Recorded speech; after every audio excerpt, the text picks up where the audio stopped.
সুপ্রিয় দর্শক, আসসালামু আলাইকুম। এই মুহূর্তে আমি রয়েছি আরিয়াল খান নদীর তীরবর্তী স্থানে। আপনারা দেখতে পাচ্ছেন যে একটি লঞ্চ, এই লঞ্চের নাম হচ্ছে মানিক জায়েদ। তিনি মাদারীপুর অথবা সূর্যমুখী থেকে ছেড়ে এসছেন। আমরা দেখতে পাচ্ছি যে ভরা নদীর বুক চিরে লঞ্চটি আস্তে আস্তে জয়ন্তী নদীর মোহনায় এসে পৌঁছেছেন।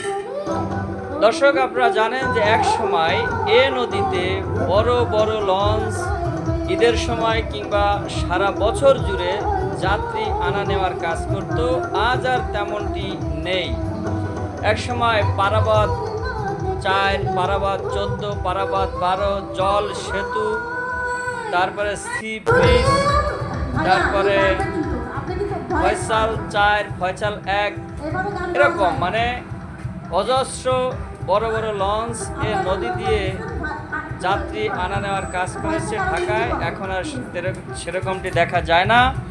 ছোট একটি লঞ্চ ঈদের মাঝখানে যাত্রী নেওয়ার জন্য এসেছে। খুবই ছোট, তাতেও যাত্রী খুবই নগণ্য। দেখতে পাচ্ছেন যে লঞ্চটি প্রায় ফাঁকা। কারণ হচ্ছে এই ঈদের সময় ছাদে কিংবা নামাজের স্থানে লঞ্চের পা ফেলার জায়গা থাকে না। ডালিতেও লোক দাঁড়ানো থাকে, তেমনি দাঁড়ানো থাকে সিঁড়ি ওঠা নামার এই জায়গাটিতে। দেখতে পাচ্ছেন দর্শক, আমি ঝুম করেছি ক্যামেরাটি, একজন যাত্রীও দেখা যায় না। হয়তো 2-4 জন যাত্রী ভেতরে রয়েছে, কিন্তু সেটি এই ঈদ উপলক্ষে কোনোভাবেই কাম্য নয়।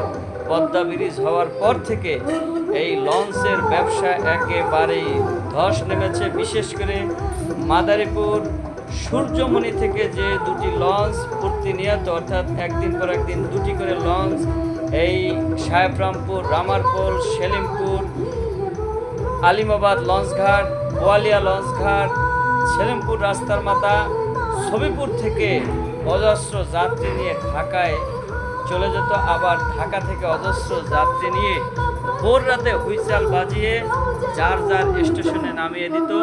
কিন্তু এখন সেটি দুষ্প্রাপ্য বললেই চলে। এখনকার প্রজন্মের কাছে এসব বললে এটি গল্প ছাড়া আর কিছুই মনে হবে না। দর্শক, আপনারা দেখতে পাচ্ছেন যে একেবারে আরিয়াল খান নদী এবং জয়ন্তী নদীর যে মোহনা, অর্থাৎ এটাকে চৌমোহনা বলা চলে, একটি চলে গেছে ওই দিক দিয়ে গৌর নদীর দিকে, আরেকটি চলে গেছে মাদারীপুরের দিকে, আরেকটি ঢাকার দিকে, এবং সর্বশেষ সেটি হচ্ছে বরিশালের দিকে। আমরা দেখতে পাচ্ছি এই মুহূর্তে আমি রয়েছি জয়ন্তী নদীর তীরবর্তী স্থানে আলিমাবাদ লঞ্চঘাট। দেখতে পাচ্ছেন দর্শক, মানিক 4 আস্তে আস্তে করে খুবই স্লো মোশনে ঢাকার উদ্দেশ্যে রওনা দিয়েছে। যাত্রী শূন্য বললে ভুল হবে না। ছাদে 2-4 জন যাত্রী দেখা যাচ্ছে, সেটি এই আলিমাবাদ লঞ্চঘাট থেকেই হয়তো উঠেছে, আর বোয়ালিয়া লঞ্চঘাট থেকে জানি না। লঞ্চ ব্যবসার যে ধীরগতি সেটি ভবিষ্যতে পুনর্জন্ম হবে কি না। যাই হোক দর্শক, আপনাদের সকলের জন্য রয়েছে শুভকামনা, লঞ্চ ব্যবসার জন্য রয়েছে শুভকামনা। প্রতিনিয়ত ভরা যাত্রী নিয়ে লঞ্চ যাতায়াত করুক এ লাইনে, আমরা সেরকম দিয়ে চাচ্ছি।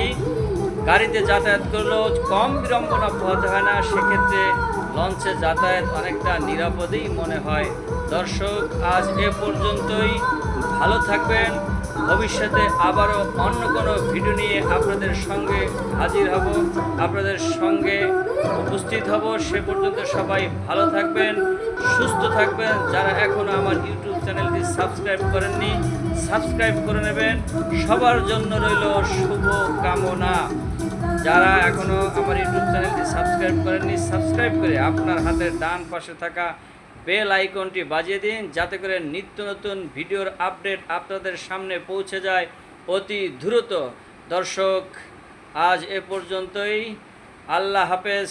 আলিমাবাদ লঞ্চঘাট থেকে সবাইকে শুভ কামনা। ঈদুল আজহার শুভেচ্ছা। ঈদ মোবারক, ঈদ মোবারক, ঈদ মোবারক।